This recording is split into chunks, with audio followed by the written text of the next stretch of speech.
Captain Lisa Martinez stood on the bridge of her spaceship, the USS Pioneer. Her hands gripped the metal rail as she watched the colorful swirl of hyperspace fade away. The ship shook slightly as it returned to normal space. Stars appeared in the windows, tiny white dots against the black void. "Captain, we've arrived," said Jake Thompson, her lieutenant. He was a young man with short brown hair and steady hands on the control panel. Sensors show a massive structure ahead. It matches the description of the Galactic Council headquarters. Lisa nodded and walked to the center of the bridge. Her boots made soft clicks on the metal floor. Around her, 20 crew members worked. At their stations, screens glowed blue and green, showing numbers and star maps. The air smelled like recycled oxygen and coffee from someone's forgotten mug. "Put it on the main screen," Lisa ordered. The front wall lit up with an image that made everyone stop working. A giant crystal building floated in space. It looked like someone had taken 1,000 diamonds and stuck them together. Each surface caught starlight and threw it back in rainbow colors. The structure was bigger than any space station humans had ever built. Ashley Bennett, the ship's commander, whistled low. "That's not possible. How does crystal hold together in space like that?" "Their technology is beyond ours," Lisa said. She straightened her blue uniform and checked that her badge was straight. "Remember, this is first contact for humanity. We represent Earth and all humans. Let's not mess this up." Behind the Pioneer, 11 other human ships appeared from hyperspace. They formed a neat line in space, engines glowing soft blue. Admiral Stephen Cooper commanded the fleet from the USS Constitution. His voice came through the speakers, calm and strong. "All ships, this is Admiral Cooper. Form diplomatic approach pattern. Keep weapons powered down. We come in peace." Patrick Williams, a thin ensign barely out of the academy, raised his hand. "Captain, I'm getting thousands of signals from that station. Different languages, different frequencies. My computer can't translate most of them." "Do your best, Ensign," Lisa said. She remembered being young and nervous like him. First contact was scary for everyone.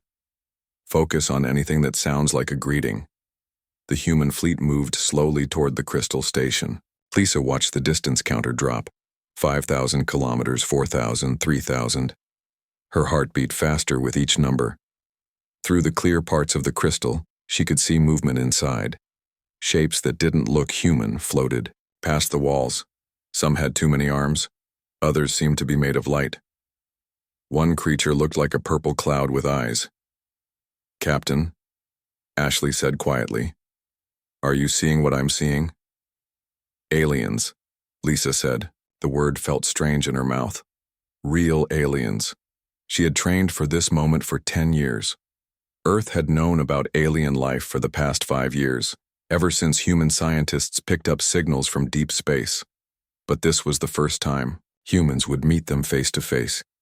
"Message coming through," Patrick announced. His voice shook slightly. It's in English. They must have learned our language from our broadcasts." "Put it through," Lisa ordered. A deep voice filled the bridge. It sounded like words spoken underwater, but the meaning was clear.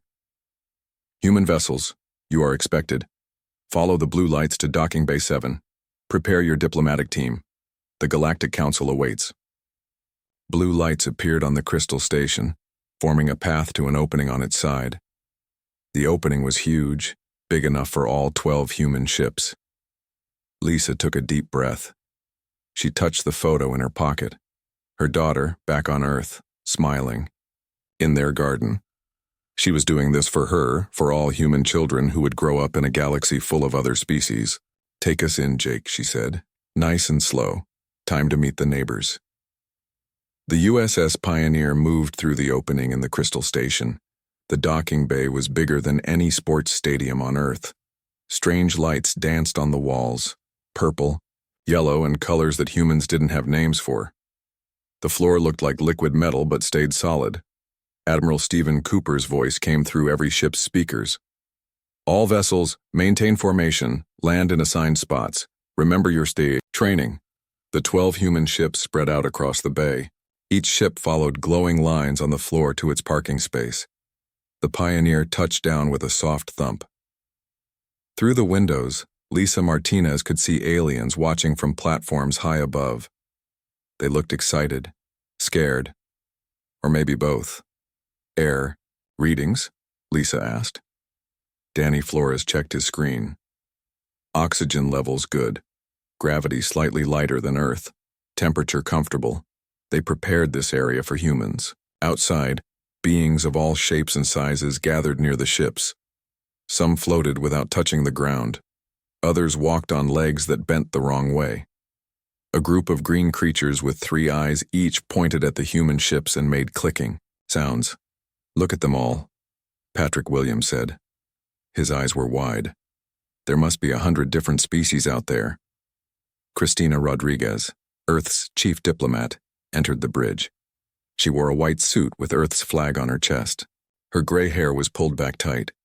Years of practice had prepared her for this moment, but her hands still shook slightly. "Ready to meet our host, Captain?" Cristina asked. "As ready as anyone can be," Lisa replied. She gathered her team, Ashley Bennett, Danny Flores, and 3 security officers. They wore special suits that monitored their health and could translate basic languages. The Pioneer's door opened with a hiss. A ramp extended to the floor. The human team walked down slowly.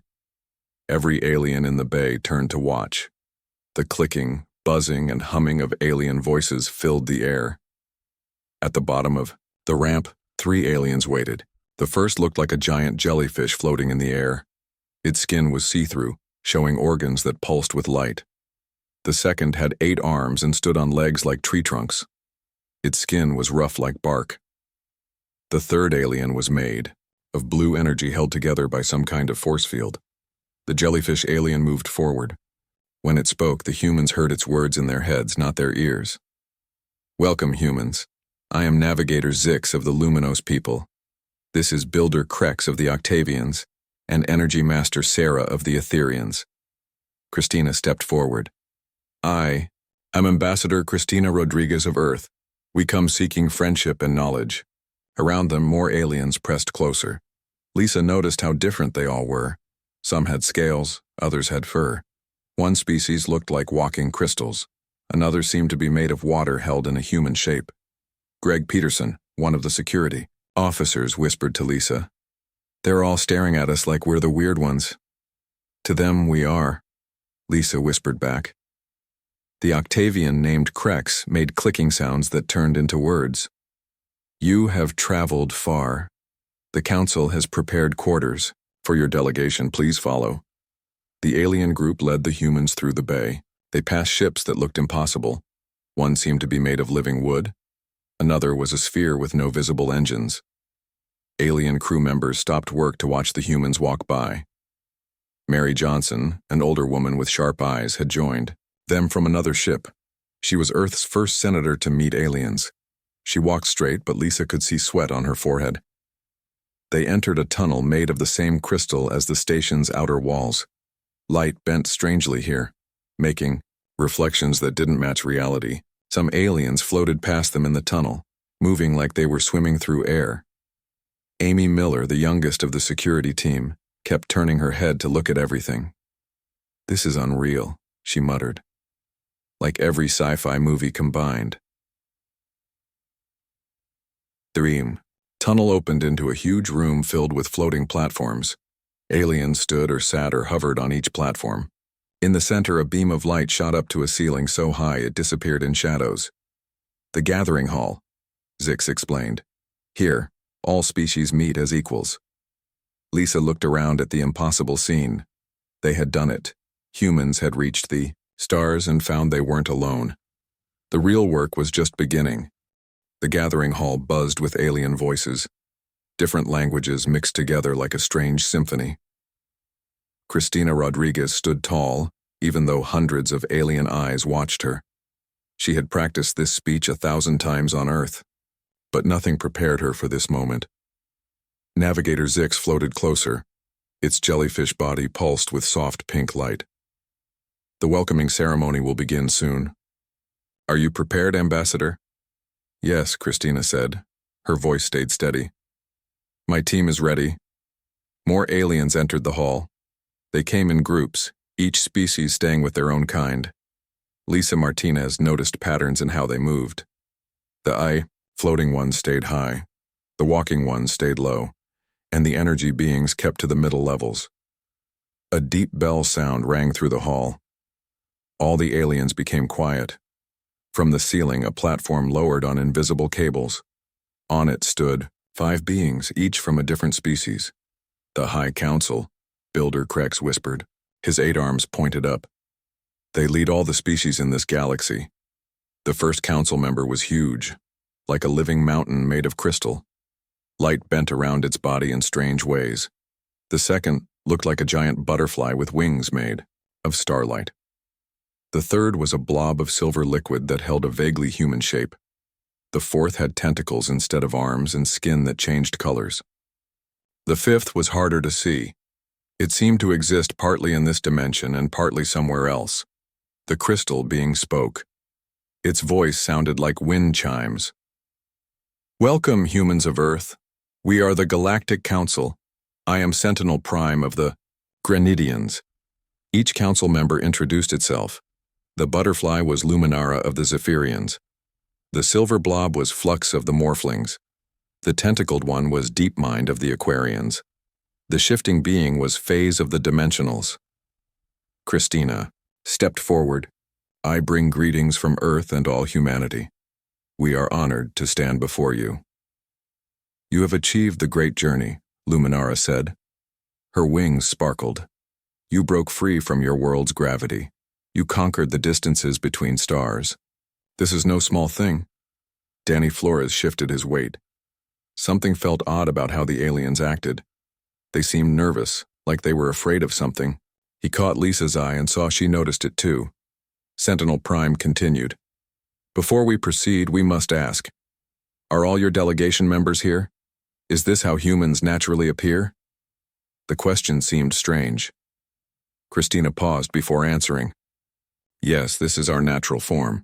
2 arms, 2 legs, 1 head. Is there a problem? The council members looked at each other, or at least they seemed to. It was hard to tell with some of them. Phase flickered in and out of view more rapidly. No problem, Deepmind said quickly. Its tentacles waved in what might be a calming gesture. We are simply curious about your species. Amy Miller leaned toward Greg Peterson. Why do they keep staring at our hands? Greg had noticed it too. Many aliens seemed fascinated by human fingers. Some even backed away when humans gestured while talking. The welcoming ceremony continued. Each council member gave a speech about unity and peace. But Lisa could feel tension in the air. The aliens smiled, those that had mouths, but their body language showed fear. Tony Davis, another security officer, watched the crowd carefully. His training helped him read body language, even alien body language. The floating species drifted higher when humans moved. The ground-based ones gave humans extra space. Now, Flux said, its silver form rippling, we will take you to the council chambers. There, we will discuss your species' place in the galaxy. The platform rose again, carrying the council members up. Zix and the other guides led the humans to a different tunnel. This one had moving floors that carried them forward, without walking. Nathan Brooks, a young scientist on the team, studied everything they passed. Strange symbols covered the walls. Some glowed, others moved like living things. He took mental notes for his report to Earth. They passed windows showing the space outside. The human fleet looked tiny next to the massive station.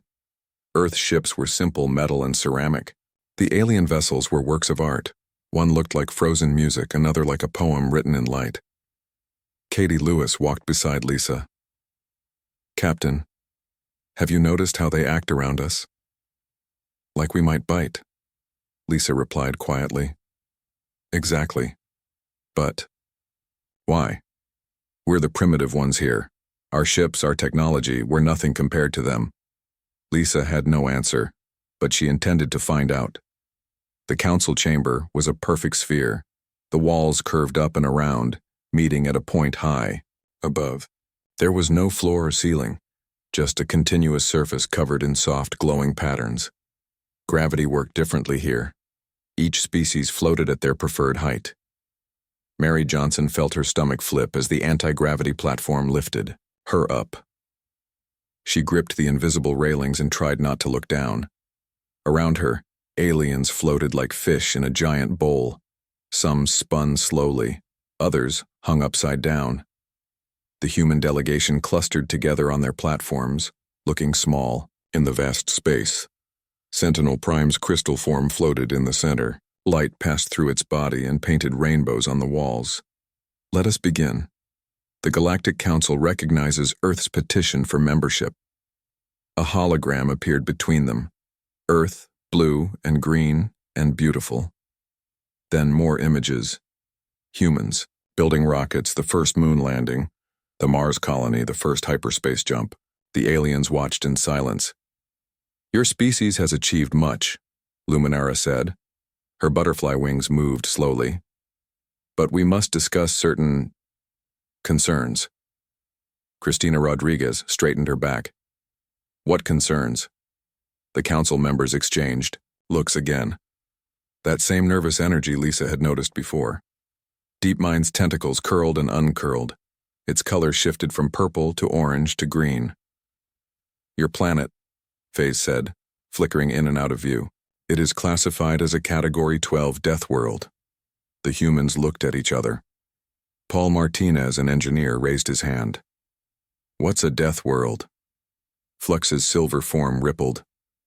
A planet where life should not exist. Where conditions are so extreme that survival is considered impossible. Images of Earth replaced the hologram, but these showed different things.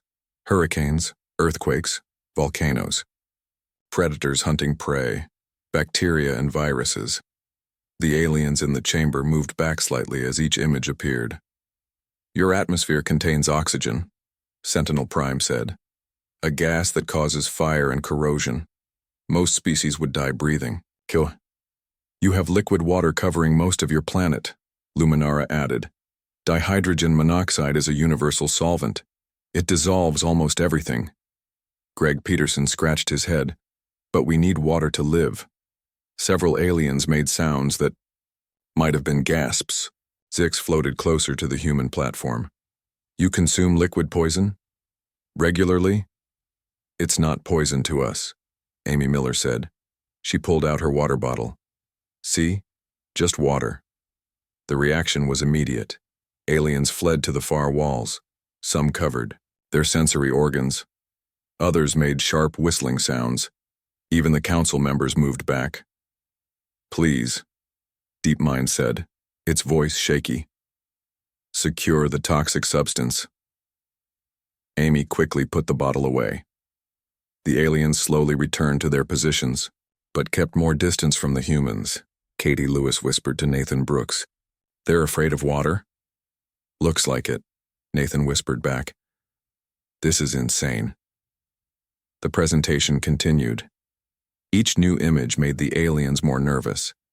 Pictures of humans playing sports brought worried mutters. A photo of someone eating spicy food caused actual fear. When they showed a house cat, several aliens made sounds of alarm. You keep predators as companions? Faze asked. Its form scattered into pieces before reforming. Voluntarily? Cats are pets, Tony Davis said. They're harmless. Harmless? Flux's voice went high. They have retractable claws, night vision. They toy with prey before killing. The hologram changed to show Earth's wildlife.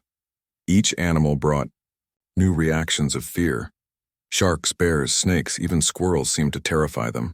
When a honey badger appeared, DeepMind actually hid behind Sentinel Prime. These creatures share your world? Luminara asked. And you survived to reach space? Well, yeah, Lisa said. I mean, you just avoid the dangerous ones. Avoid? Sentinel. Prime's crystal form pulsed rapidly. How do you avoid millions of deadly organisms? Your planet has more predator species than most systems have total species. Mary Johnson watched the aliens' reactions. A thought struck her. Are you afraid of us? The chamber fell silent. No alien spoke. They just stared at the humans with what could only be described as terror. Cristina Rodriguez looked around the room. the most advanced species in the galaxy, were scared of humans. The realization was starting to sink in. This meeting wasn't going how anyone on Earth had expected. The silence stretched on. Every alien in the chamber stared at the humans. Some trembled. Others had changed colors. A few made quiet whimpering sounds. The mighty Galactic Council looked like scared children. Cristina Rodriguez cleared her throat. Perhaps we should continue with the presentation? Sentinel Prime's crystal body dimmed and brightened like a nervous heartbeat. Yes, of course, please observe. The hologram changed. Now it showed human cities, technology, and culture. But the narrator, a robotic voice, described everything like a horror documentary. Humans regularly engage in sports, the voice said. Images of football appeared. Ritual combat where participants collide at high velocity. Traumatic brain injury is common. The aliens shuddered. Luminara's wings folded tight against her body. You damage your brains for entertainment? It's just football, Jake Thompson said. Players wear helmets. Insufficient protection against repeated cranial impacts, Flux noted. Its silver form had shrunk to half its previous size. No other species would survive such activities. The presentation moved on. It showed human food. Humans consume capsaicin, a chemical weapon produced by plants. A video of someone eating hot peppers played. The person's red face and watering eyes made several aliens back away further. That's torture, DeepMind said. Its tentacles had turned pale yellow. Why would you eat pain? It tastes good, Amy Miller explained. Spicy food has flavor, phase, flickered rapidly. You enjoy consuming defensive toxins. This is not normal behavior. More images appeared. Rock climbing, skydiving, swimming in the ocean. Each activity brought new gasps of horror from the alien audience. You throw yourselves from flying vehicles? Zix asked. Its jellyfish body had contracted into a tight ball. Into an environment where you cannot breathe? With parachutes, Nathan Brooks added. It's perfectly safe. Nothing about your species is safe, Builder Krex said. All 8 of his arms were wrapped around his body like armor. The hologram showed children playing. Kids ran around, climbed. Trees played tag. The aliens watched in stunned silence. Your offspring engage in pursuit-predation games, the narrator continued. They practice hunting behaviors from infancy. Katie Lewis laughed. She couldn't help it. Tag is not hunting practice, it's just a game. A game where one young human chases others? Luminara asked. Where the goal is to catch prey. I mean, other children, when you put it that way. Greg Peterson muttered. The final part of the presentation began. It covered human history. Wars, exploration, survival against disasters. The aliens grew quieter with each image. Your species has survived ice ages, plagues, natural disasters, and conflicts that would extinction most civilizations, Sentinel Prime said. You have turned a death world into a thriving planet through pure stubborn refusal to die. We call it determination, Mary Johnson said. Humans don't give up easily. Clearly, Flux said. Its voice sounded weak. You have turned survival on an impossible world into an art form. The presentation ended with current human space technology. The ships were basic compared to alien vessels, but they worked. They had brought humans here. Any questions? Christina asked. The chamber stayed quiet. Then a small alien near the back, it looked like a fluffy ball with eyes, spoke up. Do all humans have the same abilities? The poison immunity, the impact, resistance, the predator bonding? Pretty much, Tony Davis answered. Some humans are tougher than others, but we're all built the same basic way. A ripple of fear went through the crowd. If all humans were this dangerous, what did that mean for the galaxy? DeepMind finally asked the question everyone was thinking. Why did you seek out the council? What do you want from us? Christina smiled. It was meant to be friendly, but showing teeth made several aliens flinch. We want to be friends, to trade, to learn about the galaxy. We come in peace. Peace, Phase repeated. Its form scattered into a dozen pieces before reforming. You speak of peace while being living weapons. Lisa Martinez stepped forward. We're not weapons. We're just humans. Our planet might be tough, but that made us tough too. We can't change what we are." The admission hung in the air like a challenge. The humans weren't apologizing for their nature. They were simply stating facts. And that, perhaps, scared the aliens most of all. The council members floated in a tight circle, speaking in low voices. Their bodies showed signs of stress. Sentinel Prime's crystal form had dark spots. Luminara's wings twitched. Flux kept changing shape every few seconds. While they talked, more reports appeared on the floating screens. Each one made the situation worse. Subject: Human military capabilities, read one report. Humans train soldiers to operate in environments that would kill most species. Deserts, Arctic zones, jungles filled with predators. Standard human military rations contain enough capsaicin to weaponize against 37 council species. Tony Davis looked at his meal packet. Our food is considered a weapon? Another screen lit up. Human medical practices. Humans regularly undergo surgery, where they allow their bodies to be cut open while conscious. They poison themselves with antibiotics to fight microscopic invaders. They inject dead disease samples to train their immune systems. Amy Miller shook her head. That's just basic medicine. Basic? A three-eyed alien squeaked from across the chamber. You cut yourselves open for fun? Not for fun, Nathan Brooks corrected. To fix problems. Problems that would kill normal species, the alien replied, floating higher to get away from the humans. A new report appeared. Human entertainment. Humans watch fictional stories about murder for relaxation. They play games where they pretend to kill each other. Their young are told bedtime stories about creatures that eat children. Katie Lewis frowned. Fairy tales. Aren't that bad? Little Red Riding Hood? Faze asked, its form splitting apart. A story about a carnivore that consumes an elderly human then attempts to eat a child? When you say it like that, Greg Peterson admitted. The worst report came last. Human pack bonding. Humans can form emotional connections with anything. They have bonded with robots, plants, and even inanimate objects they name. Most disturbing, humans successfully pack bond with apex predators, turning killing machines into pets. This ability defies all known xenobiology. An image appeared showing a human child hugging a German shepherd. Half the aliens in the room made sounds of terror. That animal has teeth designed for tearing flesh, DeepMind observed. Its tentacles pointed at the screen. Yet the human young embraces it? Dogs are man's best friend, Lisa Martinez said. She pulled out her phone and showed a picture. This is my dog, Max. He's very gentle. The reaction was immediate. Aliens pushed against the walls. Some climbed over others to get away. Even the janitor robot in the corner backed into a wall. You brought images of your attack beast? Zix asked, its jellyfish body compressed flat against the ceiling. Builder Krex made a choking sound. The human carries tribute images of her predator companion. This is pack behavior. She considers the beast family. The council members returned to the center. They looked shaken. Sentinel Prime spoke first. The evidence is clear.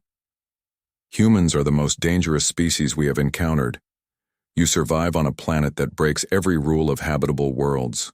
You consume toxins. You bond with predators. You entertain yourselves with violence. That's not, Christina started, but Luminara cut her off.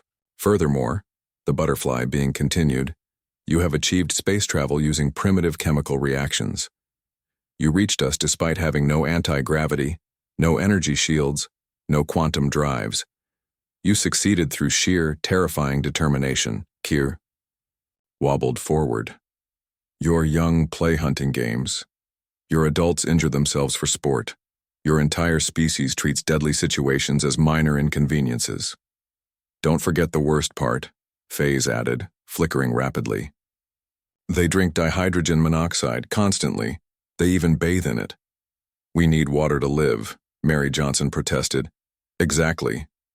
DeepMind's color went from yellow to bright red. You require a universal solvent for survival. Your biology is built on consuming one of the galaxy's most corrosive substances. The humans looked at each other. The galaxy's most advanced species were having panic attacks over water, house cats, and spicy food. This meeting had gone completely off track. Christina tried once more. We came here seeking friendship and knowledge. We don't mean anyone harm. The bow statement had the opposite effect. Several aliens whimpered. The idea of humans not meaning harm was somehow more frightening than if they had arrived as conquerors. The breaking point came when the military advisor appeared. The Cronin was huge, 3 times the size of a human, covered in thick armor plates. Its voice sounded like grinding rocks. I am General Crack of the Cronin Defense Force, it announced.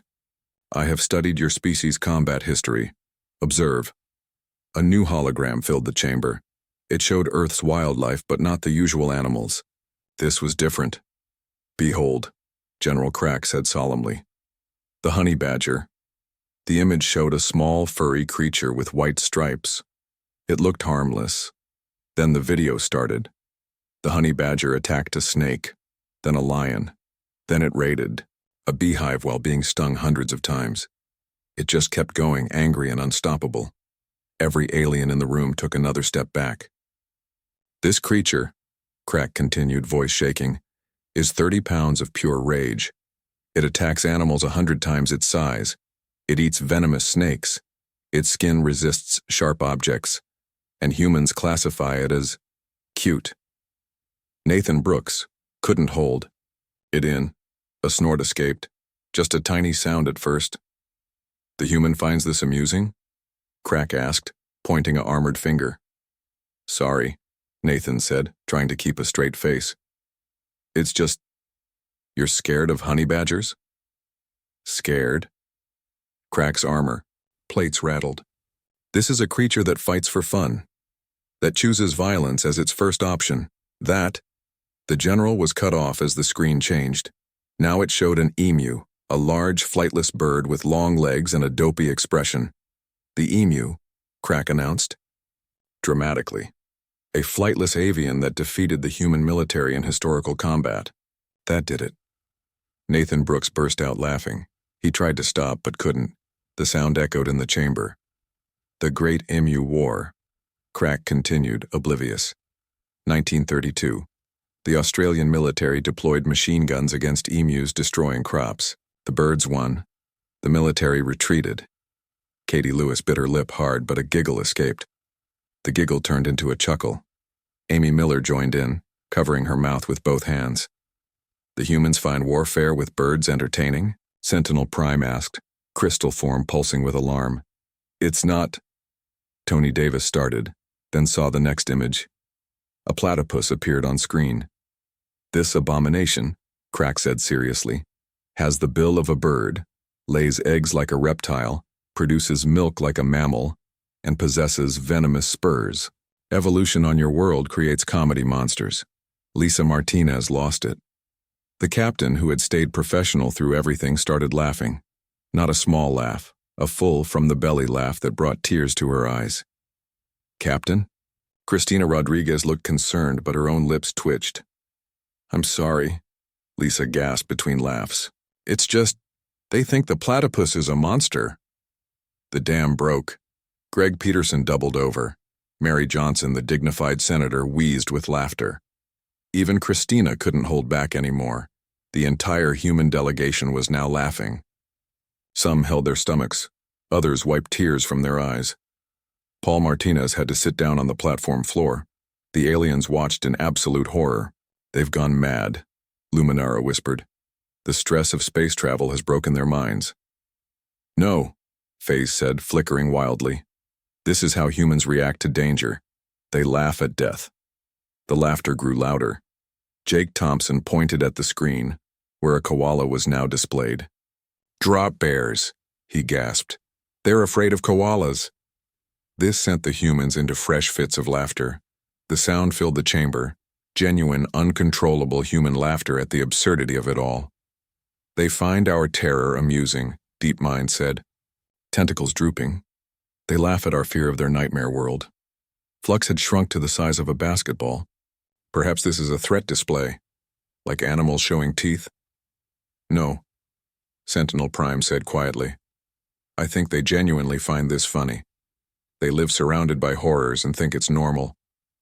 The laughter continued. Some humans were crying. Now, not from fear or sadness, but from pure amusement.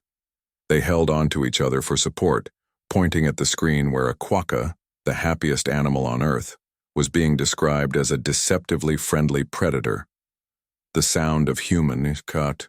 Laughter in the alien chamber would be remembered as one of the most terrifying moments in Council history. The laughter slowly died down. Humans wiped their eyes and helped each other stand up.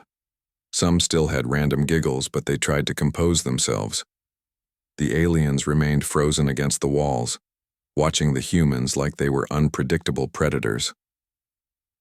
Admiral Stephen, Cooper stood up straight. He was still smiling, but his voice was steady. I think there's been a big misunderstanding. Misunderstanding? Sentinel Prime's crystal form vibrated. You find our reasonable concerns humorous? That's just it, Cooper said. They're not reasonable. You're terrified of things that are just normal to us. Katie Lewis stepped forward. She had finally stopped laughing. The honey badger? Yeah, it's tough, but it's also tiny. Most humans have never even seen one. And the emu war, Jake Thompson added, still grinning. That was just farmers trying to protect crops. Calling it a war is a joke even to us. Christina Rodriguez smoothed her hair and returned to ambassador mode. What we're trying to say is, we're not conquerors.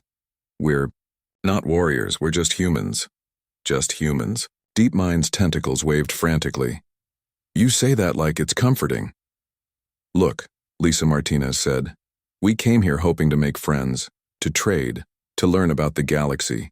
We didn't know you all thought we were monsters. Mary Johnson nodded. The truth is, we've been excited about meeting aliens since we learned you existed. We dreamed of this moment. You dreamed of meeting us? Luminara asked. Her wings unfolded slightly. But we're so different from you. That's what makes it amazing, Nathan Brooks said. His eyes shone with genuine enthusiasm. You're living proof we're not alone in the universe. Amy Miller pulled out her water bottle again. This time she moved slowly, showing the aliens. This? It's just water. We need it to live, just like you need whatever you drink. We're different, but that doesn't make us evil. Paul Martinez joined in. Those dangerous animals you showed? We don't wrestle them daily. Most humans live in cities, work normal jobs, raise families. We're actually pretty boring. Greg Peterson chuckled. The most dangerous thing most humans do is drive cars. And yeah, that's probably terrifying to you too. The mood in the chamber began to shift. Some aliens floated down from the ceiling. Others relaxed their defensive positions. They still kept their distance, but the raw panic was fading. You truly don't see yourselves as dangerous? FaZe asked, its form stabilizing. Dangerous? Tony Davis shrugged. My biggest accomplishment this week was teaching my daughter to ride a bike. Real threatening stuff. That got a few smiles from the humans and confused looks from the aliens. Flux moved closer, still small but not hiding anymore. But your planet, the Death World classification, is home, Christina finished. Yes, Earth has challenges. But every planet does, right? You've all adapted to your worlds, we adapted to ours. Sentinel Prime's glow softened. Perhaps we let our fear cloud our judgment. You laugh at dangers that terrify us, but maybe that's because they're familiar to you, not because you're cruel. Exactly, Cooper said. What's normal for us seems crazy to you. What's normal for you probably seems crazy to us. That's why we need to talk to learn about each other. Zix floated down from the ceiling. You really keep predators as companions out of affection, not for protection? My cat sleeps 20 hours a day and is scared of cucumbers, Danny Flores said. Trust me, he's not protecting anything. A ripple went through the aliens. Was that laughter? Their version of it anyway. General Crack stepped forward. His armor didn't rattle as much now. So when you laughed at our presentation, we weren't laughing at you, Lisa explained. We were laughing at the situation. The idea that the galaxy's most advanced civilizations are scared of koalas, it's just funny to us. Should we tell them about Australia? Paul Martinez whispered to Nathan Brooks. Absolutely not, Nathan whispered back. Let them get comfortable with regular Earth first. Cristina Rodriguez addressed the council one more time. So, shall we start over? Humanity comes in peace. We want to learn, to grow, to be part of something bigger. Will you give us that chance? The council members looked at each other. Slowly, one by one, they nodded.